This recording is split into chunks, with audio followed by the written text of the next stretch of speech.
Yo, it's Andy here. I think you'll agree I'm looking quite stylish today, but that's neither here nor there, so let's get on with the battle report. Now I was going to do it in full video, but the room I was recording in had terrible acoustics because it's being decorated. So you're just going to have to put up with still images, and I'm just going to disappear into the corner of the screen and describe the action for you. First of all, we're going to look at my army. First thing, I've got 16 crossbowmen, which for the purposes of this game I'm going to be using as rangers, just because I haven't done that before. It's worth a try. Next, we've got 10 thunderers. Not that great against halflings, because there's very little on the halfling army that actually has any kind of armour save, so more crossbows probably would have been better, but I don't have any more. Ironbreakers. These are basically the perfect anti-halfling unit. Almost everything in the halfling army is toughness 2. And Ironbreakers' only drawback, if you could call it that, is that they're only strength 4, which means that they're still going to wound the halflings on 2s. And we've got some great weapons, 30 of those. Don't expect them to die. Halflings have a lot of trouble wounding dwarves to begin with, so with that many, hopefully they won't do any damage. Got 20 hand weapon and shield dwarves, just to add another combat block and fill out the points a bit. This is 2,400 points, by the way. Then I have an organ gun and a grudge thrower. I'm leaving out a cannon in this game, because the guy I'm playing against hasn't played that many games, so I'm not taking an ultra competitive list. Then I have a bolt thrower and the gyrocopter. Gyrocopter's actually not too bad against halflings, although it can be shot down by all the bows they have. You can see the engineer there as well. He's going to sit with the grudge thrower. See the rest of the characters here. We've got Alric Big Butts, the crazed Scottish dwarf with the gigantic behind. We have a lord, battle standard, and a rune smith. And normally I would take a rune lord at this points level, with the master rune of balance. But since there is a somewhat educational purpose to this game as well, with the guy I'm playing against, then I decided not to take too much magic defense, just so it doesn't shut down his entire phase too much, which would hamper the learning process, I think you'll agree. Onto the halfling army. You may notice a slight discrepancy in the paintwork on some of these. It's because he had some of them professionally painted quite a while ago, and then some of them he just kind of slopped the paint on to get them done really fast recently. First, we've got a horde, about 50 spearmen I think. You can see a wizard in there, and a giant M&M, which represents his general. Don't ask. Then we've got a smallish unit of crazy housewives. They're slightly tougher than regular halflings, I think, and if they see a male character die within a certain distance, they become frenzied. I'll put a link to all the halfling rules that we're using down at the bottom of the video. Next, 20 swordsmen. Not much to say about them. Next, some more interesting stuff. We've got some cooks with the chuck wagon, which is basically a battle standard, but it also administers various bonuses during the game to units around it. They have great weapons, so they're probably the biggest threat in terms of infantry. Then we've got some skirmishing archers, which can scout, I believe. You may notice their banner has a picture of popular American celebrity Steve Allen on it. Again, don't ask. Then we've got 5 warhawks. They're not bad. Some more skirmishing archers. And another crazy banner. This one says Gobbo's Rule. That's because he actually won that banner in a game against somebody playing as goblins. They decided to put their banners up for grabs in the game. Then we have these wonderfully painted ram riders. As you can see, they're probably nowhere near finished. They're not based, and the riders kind of look like tin men. 2 hot pot catapults. Obviously it wouldn't be a halfling army without those. Some more archers, and some swans. They're not horrible in combat, but they also have a guy on the back with a bow, so they're kind of multi-purpose. As we move on to deployment, this is the dwarf battle line. It's got the organ gun there out on the left protecting the flank, the iron breakers next to it, and the great weapons next to them. In my unit of iron breakers I have the rune smith, and in the great weapons I have the battle standard and my general. Now when we put down the terrain, the river did end up like this. We randomly determined the position of all the terrain. so I was able to put some of my war machines and the thunderers behind it. I decided I didn't want the hand weapon and shield dwarves quite that far back, so I decided to put them in the river, and then it turned out to be a dangerous river. So if they want to move, they'll have to take a dangerous terrain test. Then over on this side, you see the gyrocopter just behind the trees there, and the rangers, which I was going to deploy further forward. Just looking at how he deployed, I didn't really have anywhere good to put them, so I just decided to put them back there, out of harm's way, or so I thought. You can see down here, he actually managed to get one of his scouting units into my deployment zone. Just. It's really pushing it to get them 12 inches away from those rangers up there. But we'll allow it. Over on his side, he's got the cooks and the battle standard all the way on the right. Questionable move, putting the army battle standard that far away from most of his troops. He's got the ram riders there, followed by the swordsman, the giant spearman unit with his other characters, and then the housewives. You can see the swans behind them. Some archers on the hill, and the warhawks. And there's a picture of my opponent, Halfling Pete, looking very angry for some reason. See a full layout of the board there. Quite a lot of terrain. It's probably to the Halflings' advantage because they are renowned for their woodsmanship. Is that a word? Whatever. You can see it from the other side. The Halflings on the hill at the bottom right here are actually in the trees where you can see the banner sticking up. But they wouldn't really fit in there, so we're just leaving them over there for now. Despite finishing deploying last, the Halflings do roll to go first, and this is what he does with his movement. He basically just moves everything up a bit. You can see from this angle, I suspect he's moved the rams slightly too close to my battle line. Will that come back to bite him later? Let's see.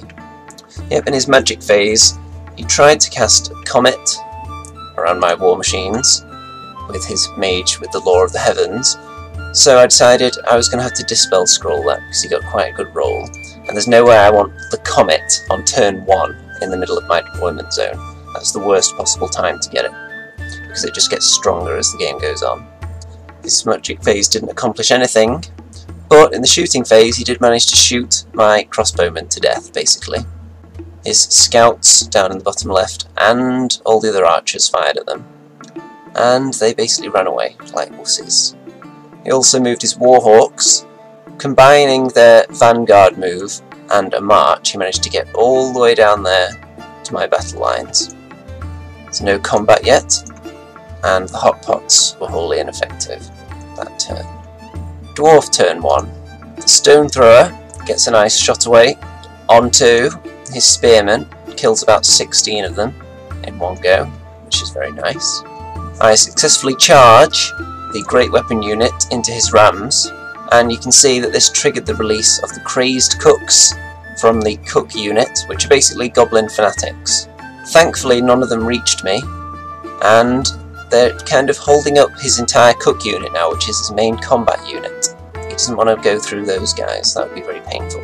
So he's going to have to sit there for a while and just take this beating like a man, or a halfling.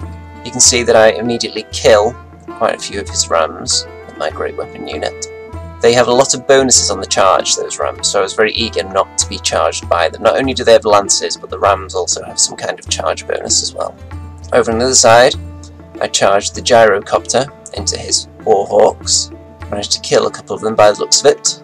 If you can see the tiny pieces of paper on each of his units, it's because at the start of the game all halfling units have a randomly generated special rule. On to halfling turn 2, as you can see denoted by the stylish dice in the wishing well. He does manage to get off a spell this turn with a very high Winds of Magic roll. He casts Famine, and if you fail a Strength and Toughness test then you are immediately removed, which is quite good. And if you just fail one of them then you take a Strength 2 hit with no armour saves allowed. So that kills off a few Iron Breakers and a few great weapons. As you can see, the organ gun has disappeared. That's because it was shot to pieces by arrows. Even though it was right next to a protected banner in the Iron Breakers, it still failed its ward saves. So the organ gun is dead. And I don't know if I mentioned, but it misfired in the first turn. So the organ gun was entirely useless during this game. It's worth noting that on this turn one of his hot pots did explode as well. Move on to combat, and as you can see, his spearmen and swordsmen both charged into my great weapon unit. but the rams are gone, so that means I managed to kill all of them, and then I won the combat. He passed his leadership tests, and I reformed to face the spearmen, hoping to put lots of attacks onto his characters next turn, especially that wizard. And here you can see my crossbowmen, who were shot to pieces even more, are fleeing again, practically at the board edge, so no chance of them coming back really. And you can see the gyrocopter's dead, because I found out at this point that his Warhawk hero had a weapon where if he rolls a 6 to wound in combat, then it's strength 10. And he rolled a couple of 6s, and the gyrocopter goes boom. Had I known he had that weapon, I probably would not have charged it in there. You can see the general layout of the battlefield there. Big combat in the middle looks like it's going to pretty much decide the outcome of the game. Although if he could get those hawks round the back into my war machines, that would be quite pivotal as well. Moving on to Dwarf turn 2. I decide to charge my hand weapon and shield unit into the huge combat, into the back of the spearmen, and take my dangerous terrain tests, pass every single one, which is nice. And there's the result. So that combat is looking decidedly in my favour now. There's what it looks like at the end of the turn. He passed his leadership tests again. I believe that was down to being within range of the battle standard. As you can see in this picture, those crazed cooks are still holding up his regular cooks from getting into this combat, because he really does not want to charge through 2 of those. Over here, Alric Big Butts decides to try his hand at taking out the Warhawks single-handedly. If anyone can do it, it's him. And the Ironbreakers move into position to help out in this combat next turn. Hopefully they'll be the deciding factor. Halfling turn 3. Now the crazed cooks go insane here. One of them plows straight through his own cook unit, which takes out a few of them. One of them goes into this huge combat right in the middle and takes out quite a few of my great weapon warriors. So it's not looking too good for me. And then, as if that wasn't bad enough, his wizard miscasts with the calamitous detonation. Yep, so the huge template right down in the middle of that combat basically kills the vast majority of the models that it touches. So that's most of my great weapon warriors dead, most of his spearmen dead, and quite a lot of my hand weapon and shield dwarves dead as well. And the spell he cast was the famine again. So in addition to losing lots of men to the calamitous detonation, I also lost lots of men to that. So this whole not taking a Rune Lord and not taking the Master Rune of Balance thing isn't working out very well. Although he is throwing caution to the wind and just hurling 6 dice at basically every spell. So I'm not sure what I would have been able to do about that anyway. Over here, Alric Big Butts manages to kill a couple of Warhawks. The other one flees, he pursues, obviously he doesn't catch. And he's in a kind of perilous position there right in front of the archers. I have a feeling he's going to die. On to Dwarf turn 3. I have a dilemma here.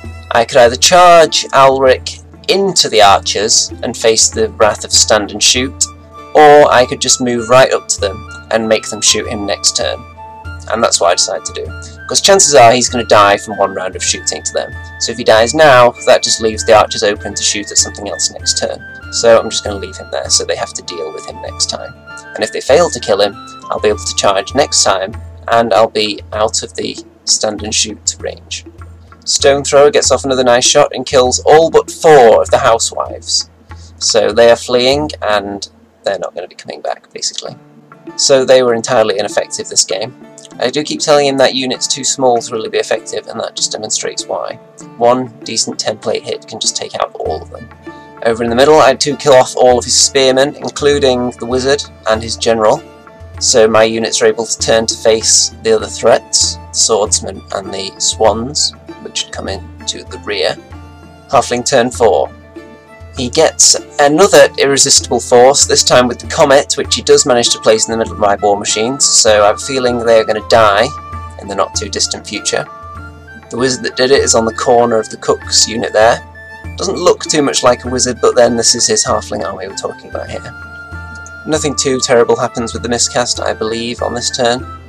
And as you can see, I was right about Alric Big Butts. The archers just took him out. But it stopped them firing at any of my war machines for 1 turn, so he did his job.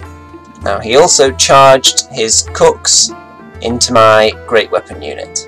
I did move the general to that end to take the hits, because I don't want him wiping out that entire unit. That would be very bad for victory points' sake. And the general has a decent chance of surviving against them anyway. he's got a ward save. Although he does manage to win that combat, because he vastly outnumbers me, and he had a flank charge. But I passed the leadership test there, with 3.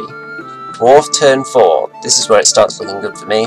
The Ironbreakers get into the cooks, and kill off most of them. The swans are almost all dead, and his swordsmen are basically ineffective anyway. But my general did die. The cooks did manage to kill him, so that was bad. And I don't know if I've mentioned it, you probably can't see my battle standard. That's because the famine spell killed him. He failed the strength and toughness test, so he just poof and disappeared. I still do have the runesmith though. Halfling turn 5. His wizard manages to use some magic wind to push my thunderers away as they were fleeing away from the comet. But he miscasts again. He really needs to not throw so many dice at each spell. Yep, he lost all his wizard levels, so he has no spells anymore. In this combat I do manage to kill off most of the rest of the cooks, and they fail their leadership test, so the Ironbreakers run them down successfully, which is nice. The great weapons are looking very thin on the ground there, only 3 of them against that reasonably sized unit of swordsmen, but I do have some backup there with my hand weapon and shield warriors, so hopefully I can get them in time to save the day. On to Dwarf turn 5. There's been so much carnage in this game, there's not that much to report anymore. Most things are actually dead, or just far enough away to be completely out of the game. My warriors charge into his swordsmen there to help out in the combat, and manage to kill enough of them and then run them down.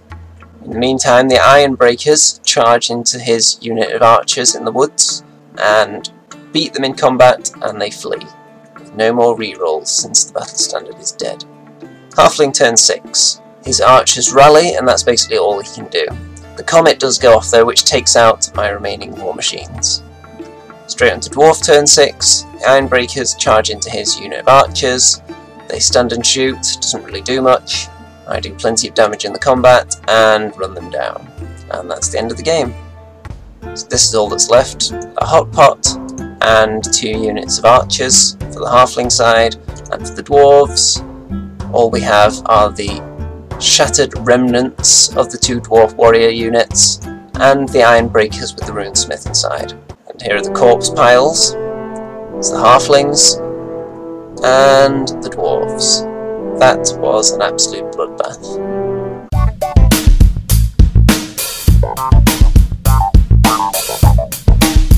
Although it was a Dwarf victory, it was pretty close. The victory point margin was actually wider than the rest of the game suggested, because most of my units were horribly depleted, but they were still alive, so that deprived him the vast amount of points he would have got. If he'd finished off, for instance, the last 3 great weapon warriors, he would have got a lot more points.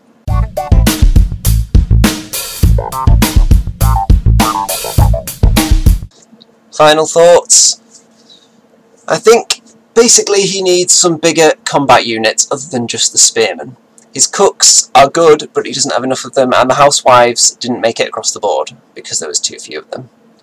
He made a mistake putting his rams too close to my lines and allowing them to get charged, so they lost all their combat bonuses and they were dead before they even got started, really. On my side, obviously I'll need to take more magic defense in the future. The rangers were entirely ineffective. That was down to deployment more than anything. I could have put them somewhere slightly more adventurous, but I didn't see a good opportunity. The unit of the game for me was probably the Grudge Thrower. It landed a couple of really nice hits, especially the one that took the housewives completely out of the game. Best unit for him,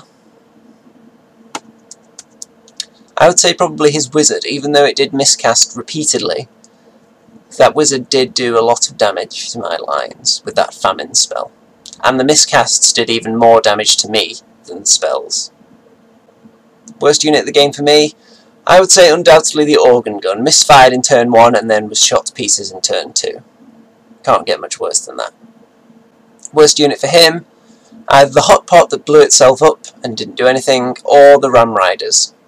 If you'd like to suggest any tactical tips for either of the armies, then put some comments in below. Or if you want to look over the Halfling army list in the link I've provided, and look at any units that you think he might find useful to have in his army, especially against dwarves, then comment on that also.